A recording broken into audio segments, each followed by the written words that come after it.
त्यांनी लेकराचं कल्याण होईल का?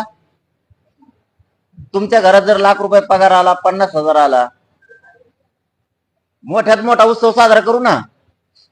लेकर अगोदर मोठे करायचे बघा, जात आधी मोठे करायचे बघा, सगळ्याकडून सगळे आरक्षण घ्यायचं. आता आम्ही तर ठरवलंय, मला आधी माहित नव्हतं गणपती येऊन, मला आधी माहित नव्हतं, कारण 29 ऑगस्टला 2 वर्ष होते, म्हणून आपण ती तारीख धरलेली. किती दिवस दम धरायचा?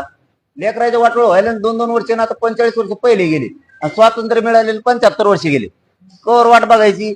29 ऑगस्ट फायनल करून टाकले. अंतिम लढाई मराठीच्या अंगावर गुलाल फेकायचा विजयाचा आरक्षणात म्हणून जायचं. गणपती बाप्पा बसायला लागले.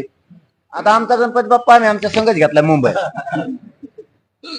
आम्हाला समुद्रात विसर्जन करायचं आणि विसर्जन करायला इतके लोक येते का गावा? जाऊन आपल्या सगळ्याचे गणपती घेऊन चला मुंबईला.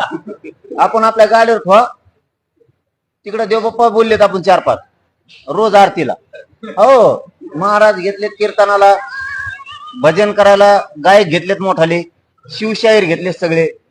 जसं कर म्हण तसं पोरायला. आता जे जे आवडून, कुणाला कीर्तन आवडतं, कुणाला भजन आवडतंय, कुणाला भारुड आवडतंय, कुणाला शाहीर शिवशाहीर कवडे आवडतेत, सगळं घेतलंय आपण. आणि ज्याला काही आवडत नाही त्यांनी डीजे घेतलेलं संघ चल ते धांगा बाजूला सगळे ना. सगळं गणपतीला मिरवणुकीला आपले इतके डीजे कोणाचेच नाहीत भारतात, इतके डीजे